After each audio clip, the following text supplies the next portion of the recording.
A very good morning to all of you. स्वागत करता हूं आपका अपना यूट्यूब चैनल मैथ अड्डा सारण में। तो चलिए फिर मैं हाजिर हो गया एक नया सेशन लेके। खान सर का रेलवे ग्रुप डी का जीके जीएस का प्रैक्टिस सेट 8 लेके आप सभी के सामने आ गया हूं, जिसमें इसमें बहुत ज़बरदस्त क्वेश्चन है। अगर आप पूरा वीडियो देखेंगे तो आपको समझ में आएगा।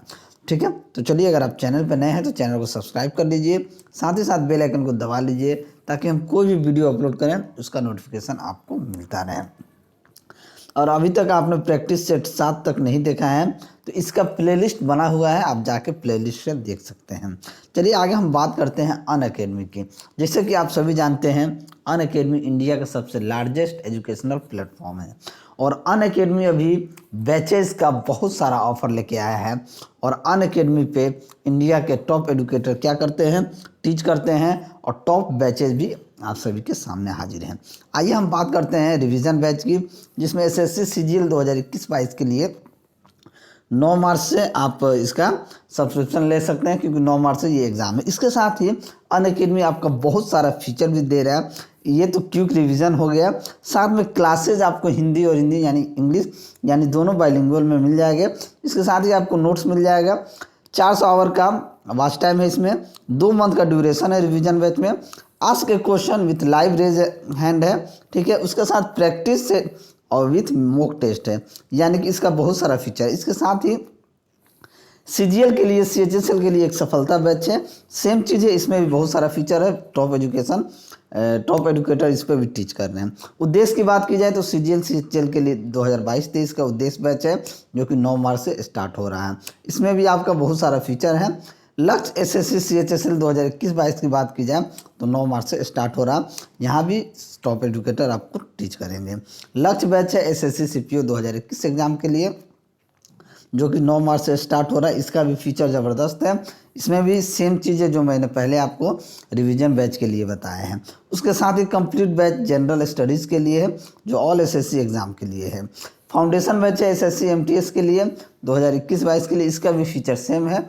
चलिए टारगेट एसएससी स्टेनोग्राफर की बात की जाए तो 2021-22 कंप्लीट बैच है। दिल्ली पुलिस के लिए मिशन जो है mission Delhi police constable 2021-22 complete batch है। लक्ष्य जो है एसएससी जीडी कांस्टेबल 2021 एग्ज़ाम के लिए है। लक्ष्य हरियाणा पुलिस 2022-23 के लिए है। लक्ष्यम 2.0 तेलुगु बैच है, ये तेलुगु बैच है जो सीजीएल और सीएचएसएल के लिए है। देखिए इन सभी का लिंक जो है आपको डिस्क्रिप्शन में मिल जाएगा, सब्सक्रिप्शन लिंक भी आपको मिल जाएगा, सभी लिंक जो है आपको मिल जाएगा। आप जो है उस लिंक से जाके सब्सक्रिप्शन ले सकते हैं। जब भी अगर आप सब्सक्रिप्शन लेते हैं तो हमारा रेफरल कोड जो है सारण 10 जो है ज़रूर लगाइएगा। सब्सक्रिप्शन लिंक आपको डिस्क्रिप्शन में है। उसके साथ ही टेस्ट सीरीज भी अवेलेबल कराता है अनअकैडमी, जो कि प्लस पे हो या फ्री में भी आपका अवेलेबल होता है, तो आप जाकर टेस्ट सीरीज दे सकते हैं।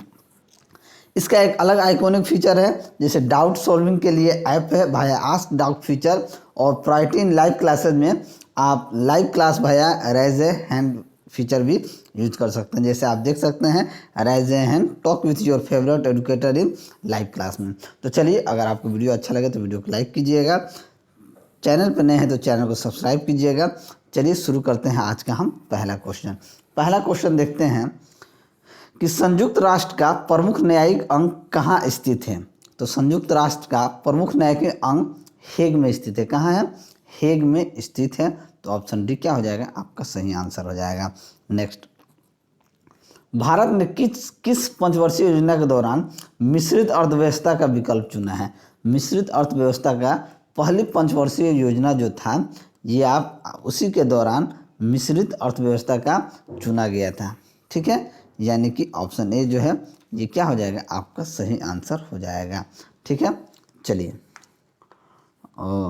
नहीं, ये भारत ने किस वर्ष पहली नहीं दूसरी पंचवर्षीय योजना में मिश्रित अर्थव्यवस्था को चुना गया था। कब चुना गया था?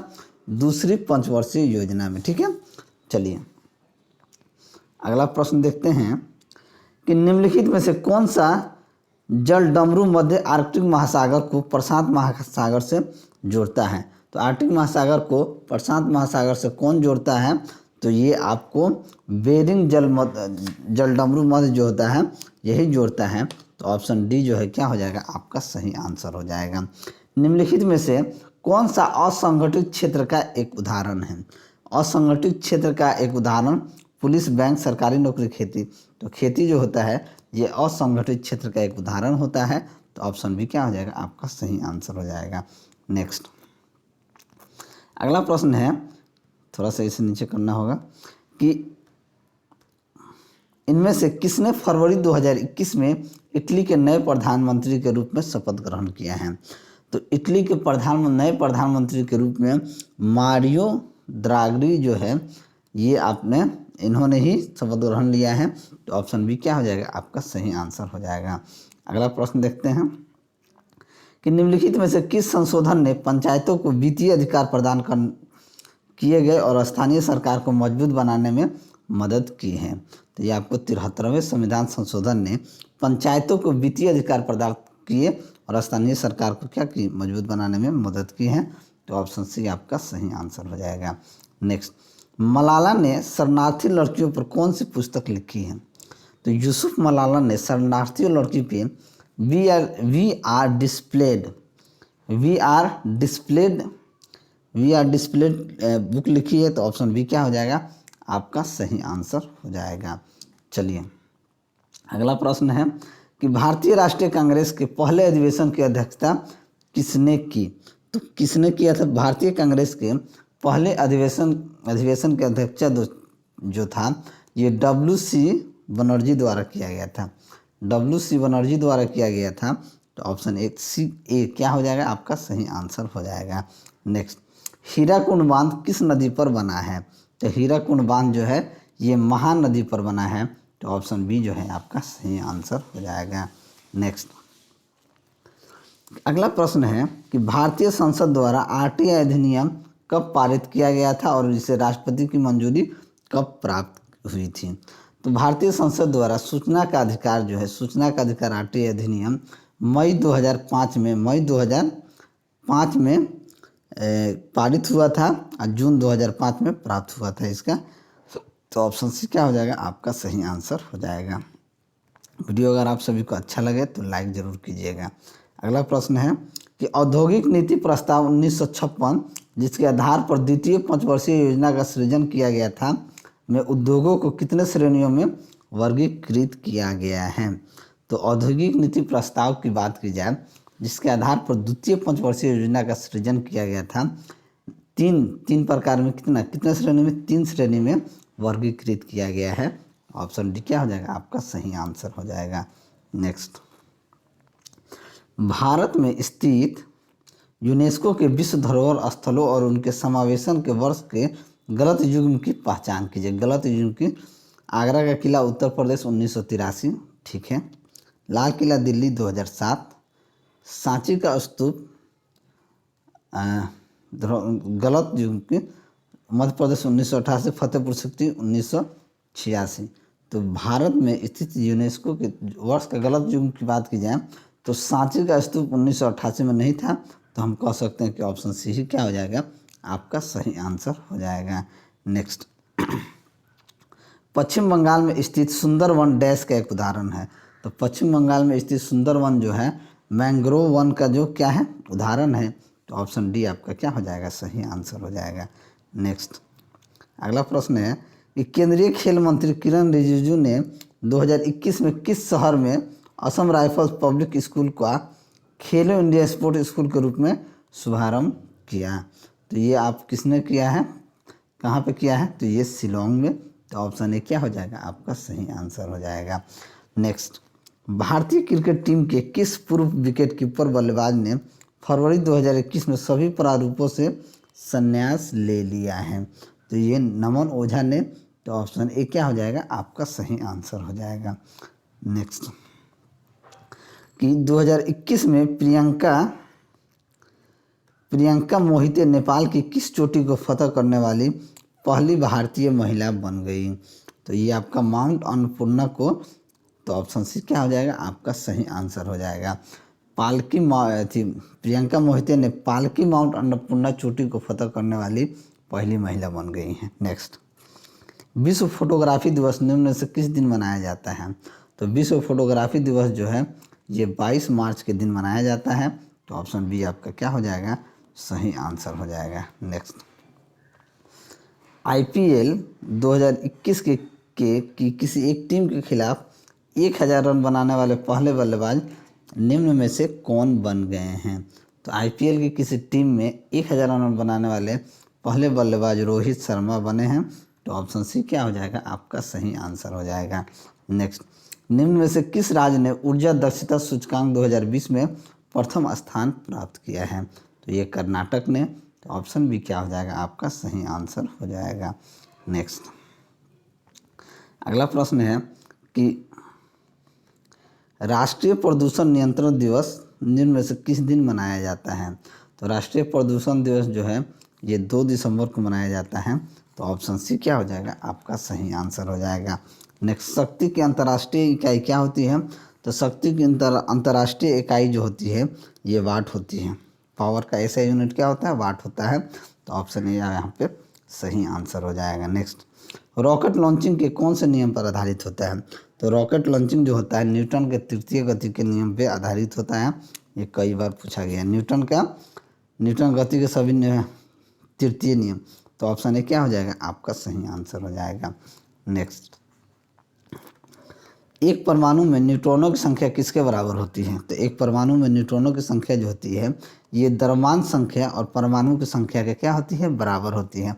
द्रव्यमान संख्या और परमाणु की संख्या के बराबर होता है। तो ऑप्शन बी आपका सही आंसर हो जाएगा। नेक्स्ट, निम्नलिखित में से कौन सा शक्ति का सूत्र है। शक्ति का सूत्र कौन सा है, P बराबर VA² R भी है, P बराबर VI भी है, P बराबर I² R भी है। तो हम कह सकते हैं कि ये सभी हो जाएगा, ऑल ऑफ दिस। तो ऑप्शन सी आपका सही आंसर हो जाएगा।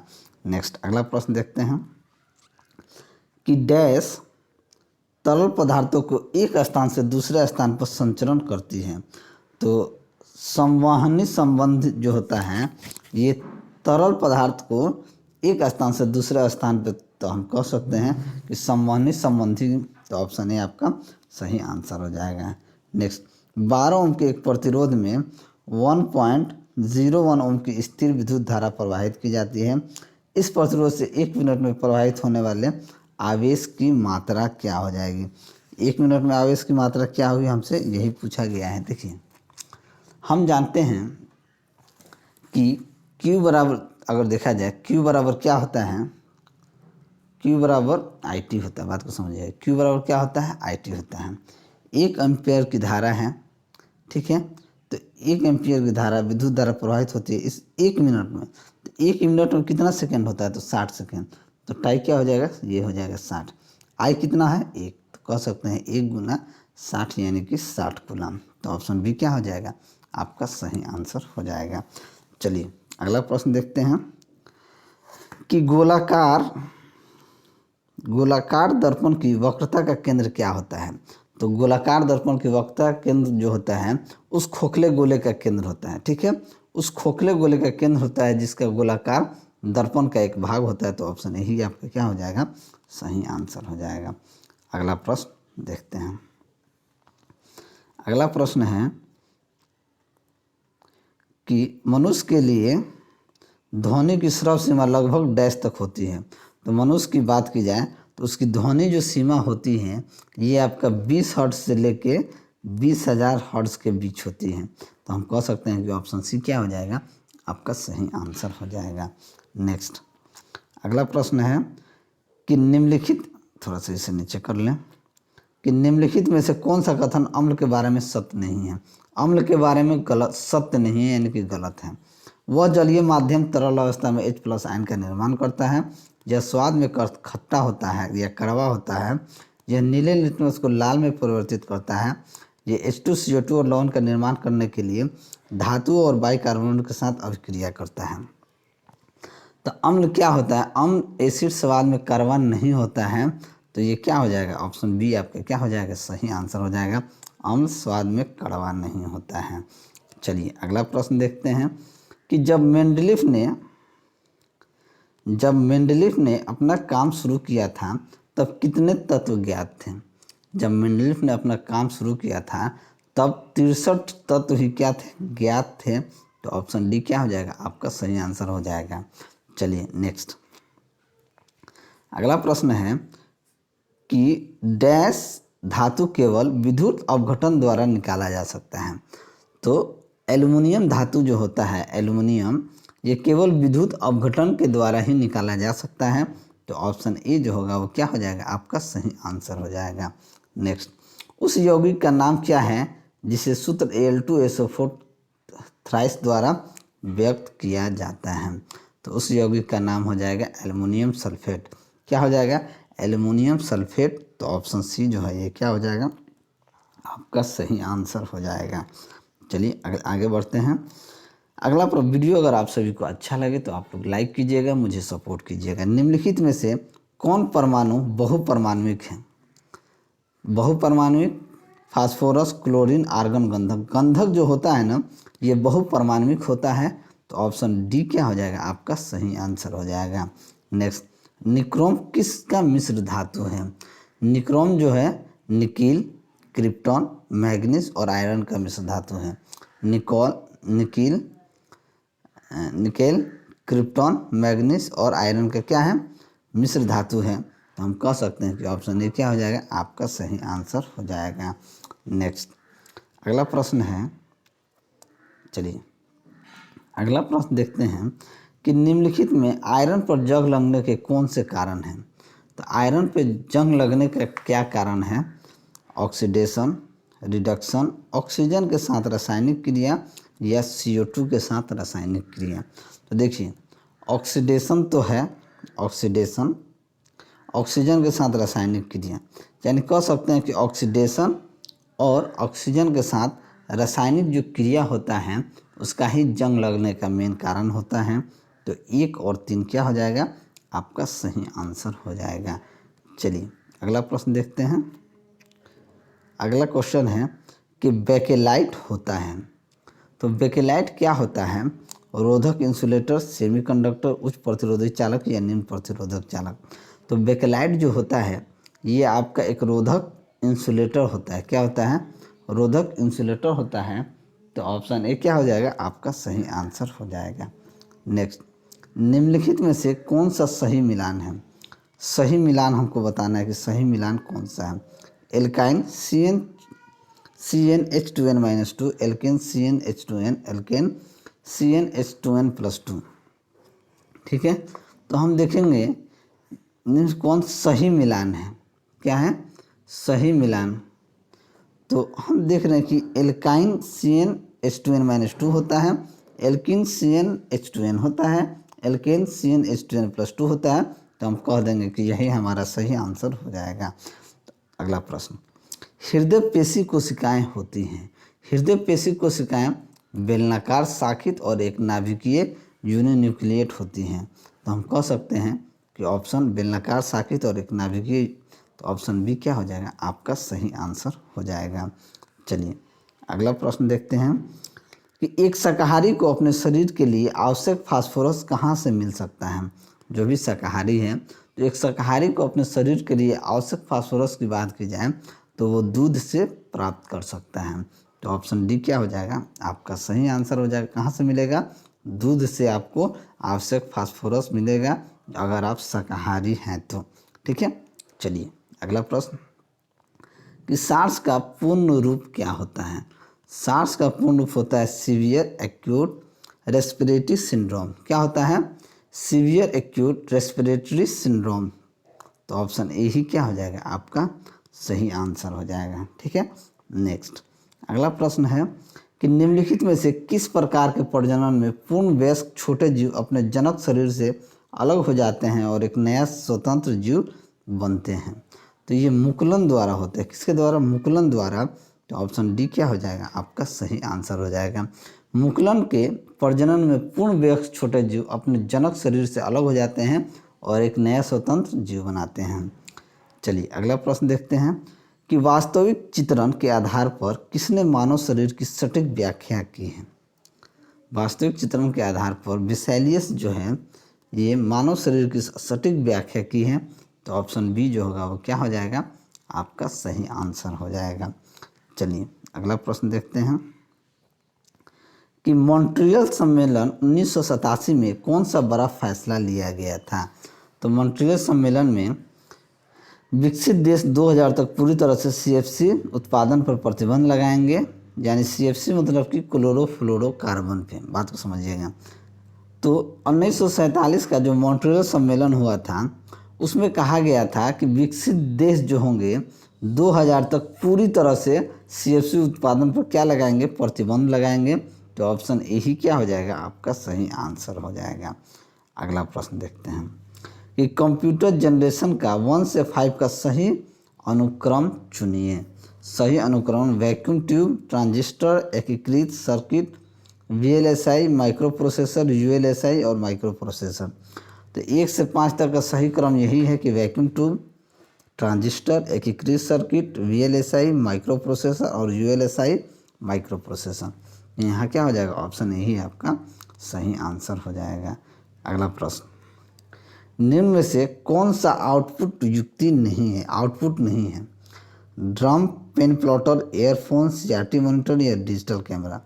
तो आउटपुट है तो डिजिटल कैमरा क्या है, डिजिटल कैमरा आपका आउटपुट युक्ति नहीं है। तो ऑप्शन डी जो होगा वो क्या हो जाएगा, आपका सही आंसर हो जाएगा। तो चलिए, अगर आपको मेरा वीडियो अच्छा लगा तो वीडियो को लाइक करें, दोस्तों में शेयर करें। अगर आप हमारे चैनल पर नए हैं तो चैनल को सब्सक्राइब करें। मैं ऐसे ही वीडियो लेके आपके सामने हाजिर होता रहूँगा। चलिए मिलते हैं अगले वीडियो में, तब तक के लिए जय हिंद।